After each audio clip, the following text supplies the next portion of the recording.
Hello guys, welcome back to another Android Studio tutorial.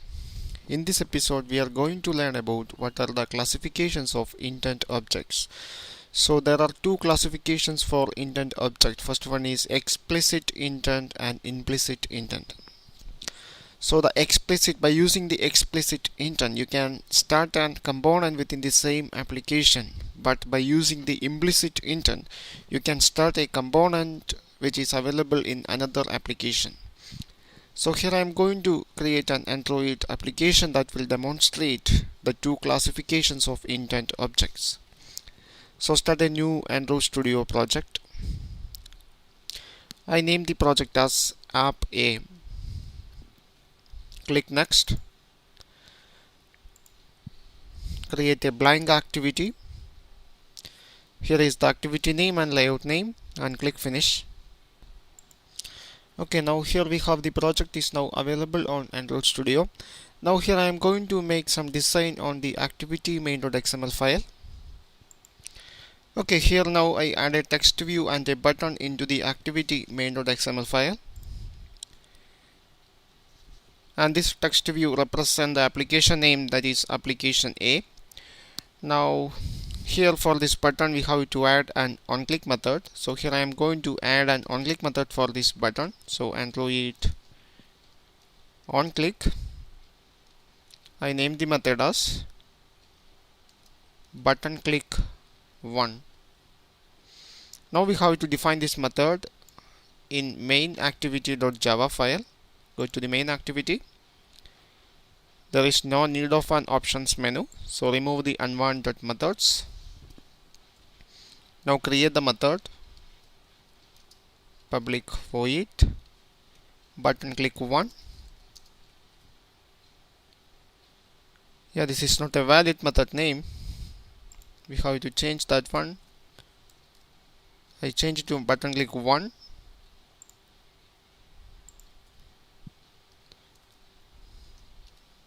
Okay, now it's fine. And add the view argument. Let me just view. Okay. So now here I am going to demonstrate what is the first classification of intent object, that is explicit intent. So by using the explicit intent you can start a component within the same application. So now here I am going to add another activity into this application. So right click the application and create a new activity. It's a blank activity. I name the activity as activity 1. Change the layout name into activity 1 layout and click finish.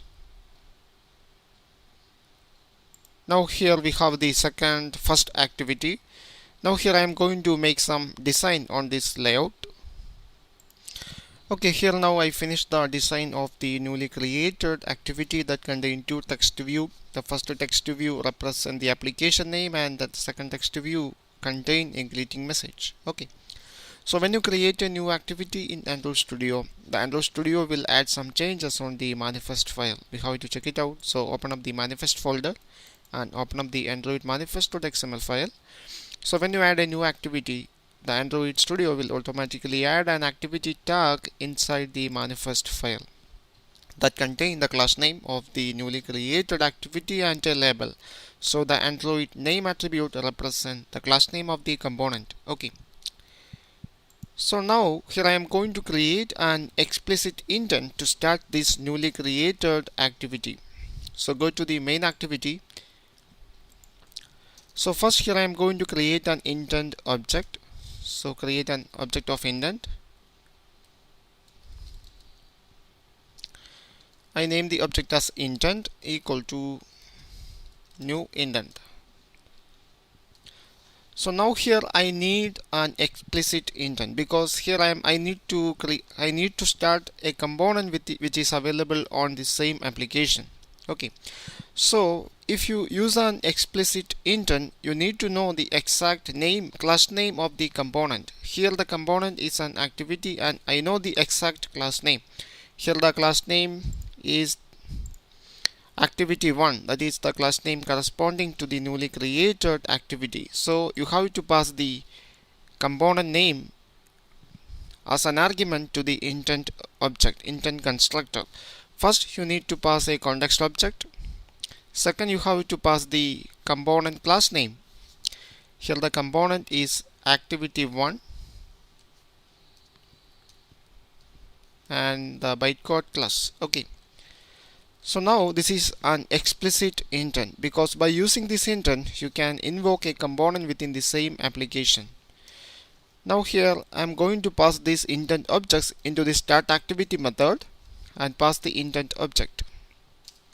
This will invoke the activity available on this same application. So now I am going to run this application. Okay, now we have the application available on the virtual device. So when I click this button, this will start the newly created activity. So this is an example of explicit intent. So by using the explicit intent object, you can start a component available on the same application. Now I am going to show you how to use the implicit intent. So by using the implicit intent, you can start a component which is available in another application. So for that, here I am going to create another activity. So right click the application and create a new activity. It's a blank activity. I name the activity as activity2 and change the layout name into activity2 layout.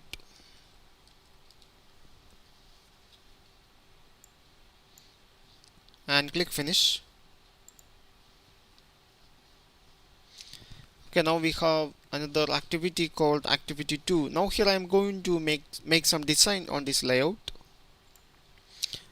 Okay, now I finished the design for the activity2. I changed the welcome message into welcome to activity2. Now this application contains two activity, activity1 and activity2 and a main activity. Okay. So now here I am going to add a button into the main activity layout.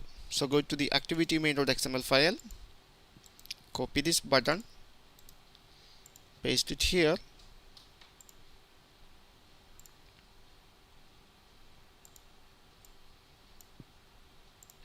Okay.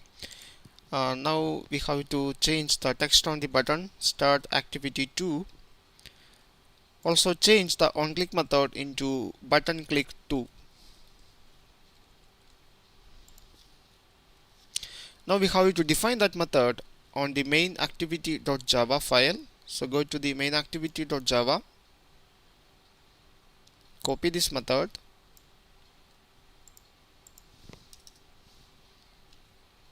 change that one into button click 2.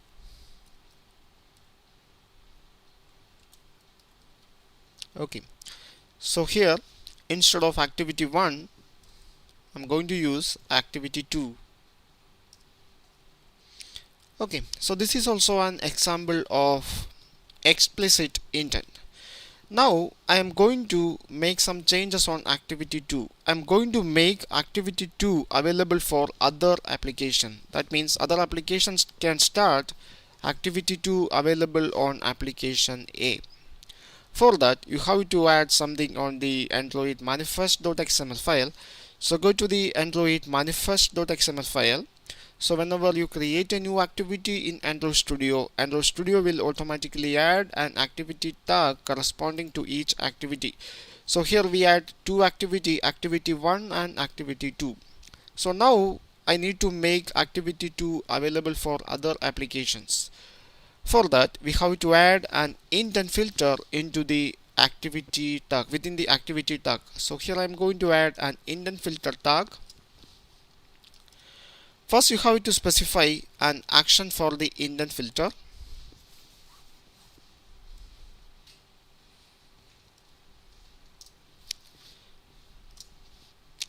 You have to specify a name. So here I am going to specify name. First I use the package name is the way2in.com and the application name app A, and also provide activity2. So this is the intent filter name. So if you use an implicit intent, there is no need to know the exact class name. Instead, you have to know the intent filter name. So if any other application need to start this activity to available on application A, it needs the intent filter name. So I copy this intent filter name, copy this one and save it in a notepad. Open a notepad. So any other application can start this activity by using this intent filter. Okay. And one more thing, you have to define some category.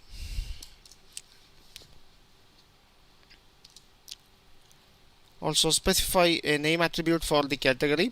So for making this activity available for other application, you have to make the category into a default one. So use this one, Android intent.category.default. This will make sure that this activity is accessible for other application. Okay. So now this activity, another application can access the second activity, that means activity 2 available on application A. So I just run the application now. I just run it. Okay, now we have two activities on application A, that is activity 1 and activity 2. So here I start the second activity, here activity 2. Okay.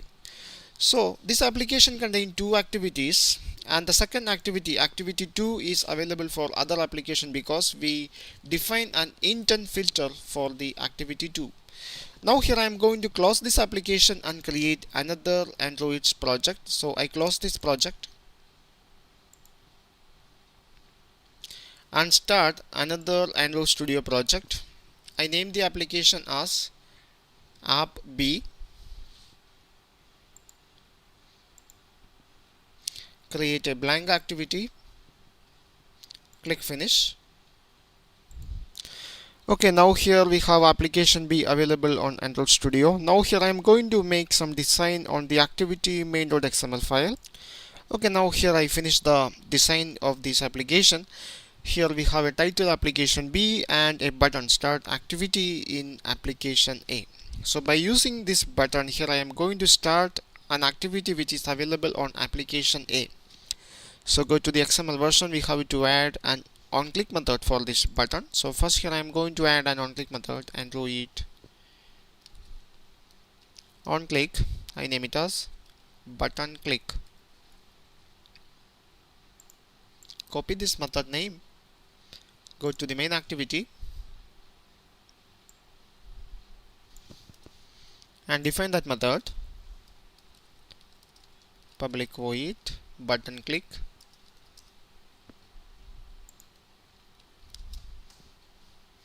Add the view argument.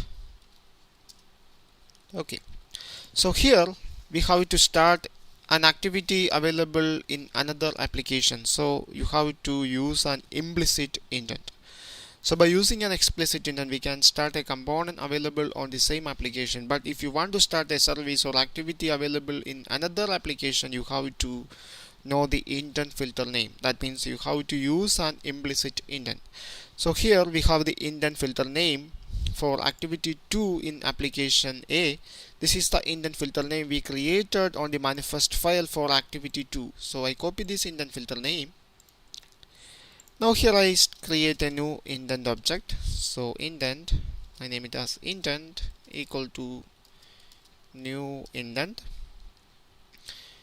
Here we need an implicit intent. First we have to pass a context object. So pass a context object. Now you have to specify the intent filter name.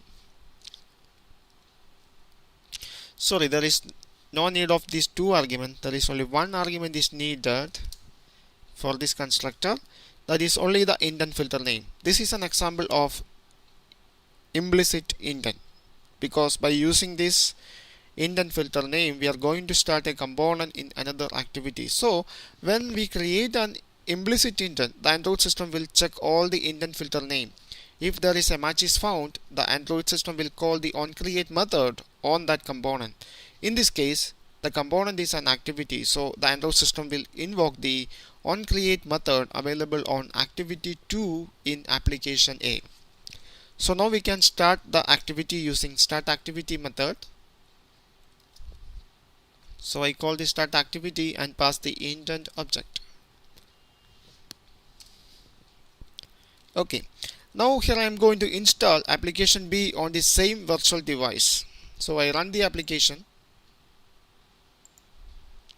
Okay, now we have application A and application B installed on this virtual device. So in application A we have two activities, activity 1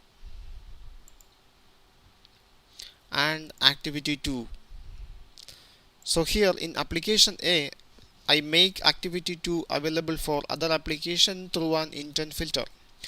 So I clear all the application from the memory of this device. Now here I am going to start application B. Now by using this button I am going to start the activity 2 available in application A. So I start the activity. So this will invoke an activity available in application A. This is the use of implicit intent in Android project. I hope you understand what is the use of explicit and implicit intent, also what is the use of intent filter in Android manifest.xml file. Thank you for watching. See you in the next episode.